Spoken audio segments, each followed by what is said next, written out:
Assalamualaikum, this is Dr. Babar Rahman. This is second video on ECG. Today we will learn about the morphology of ECG. P wave के बारे में पढ़ेंगे, P wave की physiology, P wave की abnormalities, PR interval के बारे में पढ़ेंगे, QRS कॉम्प्लेक्सेस की फिजियोलॉजी और पैथोलॉजी पढ़ेंगे और T wave के बारे में पढ़ेंगे। तो चलें स्टार्ट करते हैं।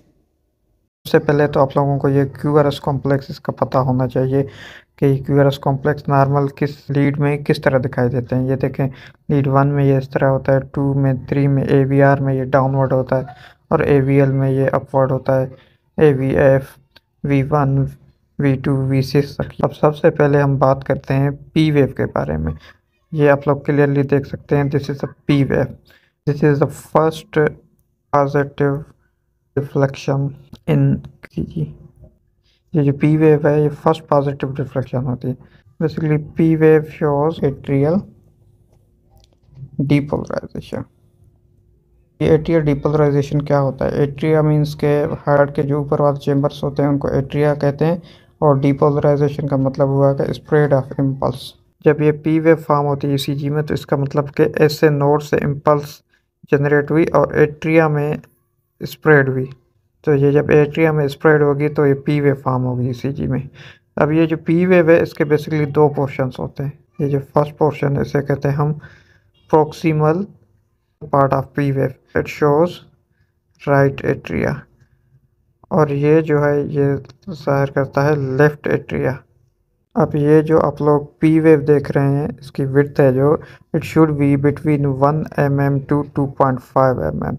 अगर ये 1 mm से कम है तो इसका मतलब कि कोई पैथोलॉजी है, 2 mm से ज़्यादा है कि इसका मतलब कोई नॉर्मलिटी है। अगर ये P वेव की विड्थ ज़्यादा हो जाती है, if P wave width is more than 2.5 mm, it is called P mitral। अब ये P mitral शो करता है लेफ्ट एट्रिया इनलार्जमेंट और हाइपरट्रोफी। अब देखेंगे कि P वेव की हाइट कितनी होती है। It should be less than 2.5 mm। अगर ये 2.5 mm से इसकी हाइट ज़्यादा है, if P waves height is more than 2.5 mm, it is called P pulmonale, which shows right atria enlargement. अब अगर ये P wave less than 1 mm हो जाए तो इसको कहते हैं small P wave. Small P wave के काजेज हैं high nodal rhythm, high nodal ectopics, atrial tachycardias and atrial ectopics. अब हम देखेंगे कि अगर P वेव इन्वर्जन हो जाए, ये normally P wave positive deflection है, अगर ये नेगेटिव डिफ्लेक्शन हो जाए तो इसे क्या कहेंगे? अगर P वेव नेगेटिव डिफ्लेक्शन उसको कहेंगे इन्वर्टेड P वेव। तो ये इन्वर्टेड P वेव 3 कंडीशंस में आती है। फर्स्ट तो ये हो गया atrial premature contraction, second number पे हो गया डेक्स्ट्रोकार्डिया, थर्ड नंबर पे हो गया जंक्शनल रिदम। जंक्शनल रिदम में P वेव या तो एब्सेंट होगी, नज़र नहीं आएगी, या तो ये इन्वर्टेड हो जाएगी। अब देखेंगे कि अगर P वेव की मॉर्फोलॉजी चेंज हो गई, नॉर्मल P वेव इस तरह होती है, if there is more than 3 P wave morphology तो ये आती है मल्टीफोकल एट्रियल टेकिकार्डिया में, मेट में। अगर P वेव एब्सेंट हो जाए ECG में तो ये किस कंडीशन में आती है? तो ये आती है एट्रियल फिब्रिलेशन में, एट्रियल फ्लटर में, ventricular fibrillation, ventricular Flutter, SVT, इन सब कंडीशन में P वेव एब्सेंट हो जाएगी। अब हम देखेंगे कि व्हाट इज़ PR इंटरवल। पहले तो हमें पता होना चाहिए कि what is difference between the PR segment and the PR interval.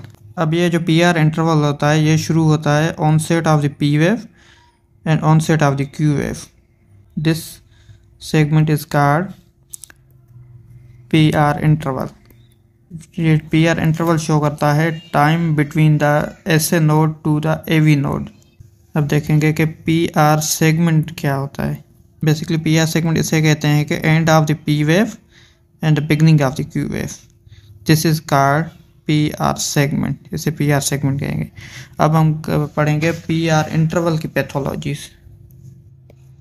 ये जो PR इंटरवल होता है उसका नॉर्मल जो डिस्टेंस होता है, it should be between 5 mm to 5 mm means के ये 2.5 स्मॉल बॉक्सेस से लेकर 5 स्मॉल बॉक्सेस तक होना चाहिए। और इसका जो टाइमिंग होती है, टाइमिंग 0.12 मिली सेकेंड्स 20 मिली सेकेंड्स इसका टाइम होता है। अब अगर ये पी आर सेगमेंट प्रोलॉन्ग हो जाता है, P R segment more than 20 मिली सेकेंड्स हो जाता है और मोर देन 5 मिलीमीटर हो जाता है, तो ये किस कंडीशन में होता है? तो ये होता है फर्स्ट डिग्री हार्ड ब्लॉक में। अब हम देखेंगे causes of P R prolong. P R prolong के काजेज हैं first degree hard block, acute rheumatic fever, third number पे है coronary artery disease with fascicular block, fourth number पे है ड्रग्स, वो ड्रग्स जो एवी सेगमेंट ब्लॉक करती हैं या एवी नोड को ब्लॉक करती है, for example digitalis, beta blockers, calcium channel blockers. अब देखेंगे कि शॉर्ट पी आर इंटरवल किसे कहते हैं। अगर किसी कंडीशन में P R segment less than 0.12 मिली सेकेंड हो जाता है और लेस देन 2.5 mm हो जाता है तो उसे शॉर्ट पी आर इंटरवल कहते हैं। तो काजेज हैं, नंबर 1 पर है साइनस टेकिकार्डिया, सेकंड नंबर पे है WPW सिंड्रोम, थर्ड नंबर पे है LGL syndrome, Lown Ganong Levine syndrome, fourth number पे है ड्रग्स, वो ड्रग्स जो सिंपैथेटिक स्टिमुलेशन करवाती हैं और टेकिकार्डिया करवाती हैं। तीसरी इब्नॉर्मलिटी है पी आर से इंटरवल की, वेरिएबल पी आर इंटरवल। अब ये पे वेरिएबल पी आर इंटरवल किस कंडीशन में होती है? Type 1 second degree heart block, junctional pacemaker, complete heart block, multifocal atrial tachycardia में। In these condition P R segment is variable. जाते हैं क्यू आर एस कॉम्प्लेक्स पे, क्यू आर एस कॉम्प्लेक्स। अब ये जो कॉम्बिनेशन में क्यू आर एस कॉम्प्लेक्सेस हैं ये ज़ाहिर करते हैं वेंट्रिकुलर डिपोलराइजेशन को। पहले तो हम देखेंगे कि how Q wave is form, और उसके बाद आर वेव के देखेंगे, फिर उसके बाद एस वेव को देखेंगे। अब ये क्यू वेव क्या शो करती है? सेप्टल डिपोलराइजेशन ज़ाहिर करती है क्यू वेव। ये नॉर्मली कुछ लीड्स में आती है, कुछ नहीं। अब ये होती कितनी है? It should be less than 2 mm in depth. How we identify the Q wave? Q wave is the first negative deflection after P wave. ये आप देख सकते हैं कि ये P wave है, ये Q आ रही है। अब ये जो फर्स्ट नेगेटिव डिफ्लेक्शन आ रही है P wave के बाद, इसको कहते हैं हम Q wave।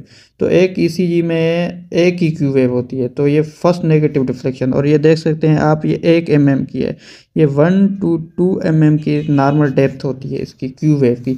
अब क्यू वेव के पॉइंट्स हमने पढ़े कि क्यू वेव 1 to 2 mm की इसकी डेप्थ होती है, क्यू वेव सेप्टल डिपोलराइजेशन ज़ाहिर करती है। अब देखेंगे हम आर वेव के बारे में। This is the most important wave in ECG. अब ये जो आर वेव है ये ज़ाहिर करती है मेजर वेंट्रिकुलर डिपोलराइजेशन को। आर वेव है, इसकी जो विड्थ होती है वो होती है 2.5 mm की। अगर ये 2.5 mm से ज़्यादा है तो इसको हम wide Q R S complex कहेंगे, wide Q R S complex.